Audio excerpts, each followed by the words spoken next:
किशोरी जी कैसे प्रस्तुत करती हैं कि आज श्याम सुंदर कहाँ मिलेंगे। तो दोपहर में ठाकुर जी तो कहें गैया चरावे और किशोरी जी सब सखियन के संग जा रही हैं दही बेचन के काजे। किशोरी दही बेचवे ना जामे, सब सखी जामे, किशोरी जी को मन ना लगे तो संग में चली जाएं। और फिर बात यह है कि बीच मार्ग में नंद लाला मिल जामे। मार्ग में मिल गए नंद लाला संग मिले, अरी मेरो मार्ग रोक्यो कृष्ण कन्हैया, अरी मेरो मार्ग रोक्यो कृष्ण कन्हैया। मार्ग में मिल गए नंद लाला, मार्ग में मिल गए नंद लाला, मार्ग में मिल गए नंद लाला, मार्ग में मिल गए नंद लाला। और संग लिए बहुत से ग्वाला, संग लिए बहुत से ग्वाला, अरी मेरो घूंघट खोलो, अरी मेरो घूंघट खोलो, अरी मेरो घूंघट खोलो, अरी मेरो घूंघट खोलो। नाग के नथैया ने, अरी मेरो घूंघट खोलो, नाग के नथैया। तो किशोरी जी दही बेकवे ना जामे, सब सखीन के संग ने मन लग जाएगा और फिर मार्ग में श्याम सुंदर मिल जाएंगे या हमारे जामे। और किशोरी जी इतनी संकोच में, जबकि ललिता विशाखा सब निज परी करें, पर किशोरी जी फिर भी ऐसा श्रृंगार करके जामे। वो श्रृंगार करते समय विचार करें कि या श्रृंगार को अर्थ कृष्ण ये लगाइयो, या बिंदी को अर्थ हे श्याम सुंदर तुम ये लगाइयो। बोल तो सके ना है सबके सामने, तो फिर श्रृंगार ऐसो करें। तो ऐसी भावना है कि अगर श्री जी केवल एक बिंदी लगा के गई हैं तो मानो ठाकुर जी को ये संकेत कर रही हैं कि आज हम मिल नहीं पाएंगी, रात में व्यस्त हैं, एक एकलौती बिंदी है बस। तो ठाकुर जी बिंदी देखते ही समझ जाए, बोले ओहो तो आज मिलवे को क्रम नहीं है, आज रास को क्रम नहीं है। दूसरे दिन जब श्रृंगार करके आमे तब किशोरी जी के एक बिंदी है और वाके आसपास जैसे बिंदी के आसपास आकृति बना ले ना, कछु सुंदर सी कमल जैसे बना ले, बीच में बिंदी है। वहां से ठाकुर जी समझ जाए ओहो आज बिंदी के आसपास कछु आकृति बन रही है, यानो श्री जी आज्ञा कर रही है कि आज रास करेंगी। लेकिन कहां करेंगी? तब ठाकुर जी वस्त्र देखें तो वस्त्र कैसे हैं? नीले वस्त्र हैं और नीले वस्त्र में गुलाबी गुलाबी कछु छापे हैं। तो ठाकुर जी समझ जाए नीलो मतलब सरोवर, गुलाबी मतलब कमल। जा सरोवर में कमल खिले होंगे वहां रास होएगो। और ठाकुर जी सोचा रास करवे वाले कमल वाले सरोवर तो बहुत हैं ब्रज में, कौन से सरोवर पर करेंगे? तो फिर किशोरी जी के श्री अंग में जो वस्त्र आभूषण है ठाकुर जी और गौरते देखें कौन से सरोवर पर करेंगी।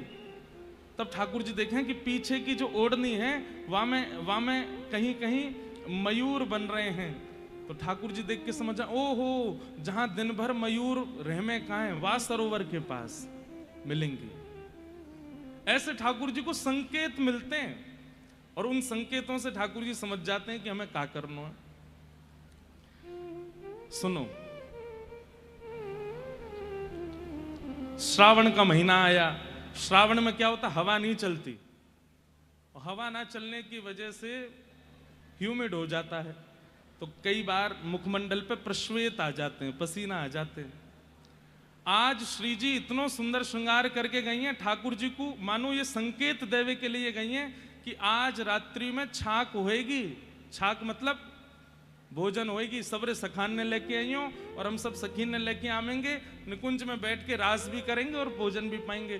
तो वह आकृति से किशोरी जी अपना श्रृंगार करके आई, खूब सारी पत्रावली बना करके आई ठाकुर जी को संकेत देवे के काजे। लेकिन मार्ग में चलते चलते श्रावण को महीना है, प्रश्वेत के बिंदु आए तो किशोरी जी ने कैसे किया तो जो पत्रावली बनी काई वो मिट गई। अब जैसे ही श्याम सुंदर सामने आए, ठाकुर जी तो गौर से देखें, संकेत कहा है पढ़ लूं जल्दी, नहीं तो बाद में वो डांट पड़ेगी नहीं कियो वाक्य अनुकूल। तो अब किशोरी जी सामने आई तो पत्रावली जितनी वो मिट गई। तो ठाकुर जी बोली आज तो कोरो मुख है, मानो किशोरी जी कह रही हैं आज कछु ना है, हम नंद भवन रहेंगे, जे बरसाने रहेंगे, आज कोई मिलवे को क्रम है नहीं। किशोरी जी कोई संकेत लेके नहीं आई हैं। जाते जाते किशोरी जी ने इशारों किया, बोले समझ गए? ठाकुर जी बोले हाँ समझ गो। किशोरी जी ने सब सखीन से बोली श्याम सुंदर आज आमेंगे और बढ़िया सुंदर व्यंजन बनियो, तू पकौड़ी बना के लइयो, तू कढ़ी बना के लइयो, तू खीर बना के लइयो, तू ये बना के लइयो। रात्रि में सब सखीन ने सुंदर सुंदर व्यंजन बनाए, श्रृंगार करके सब सरोवर पे इंतजार कर रही है। ठाकुर जी तान दुपट्टा सो रहे नंद भवन में, क्योंकि पता ही ना है कि जानो है।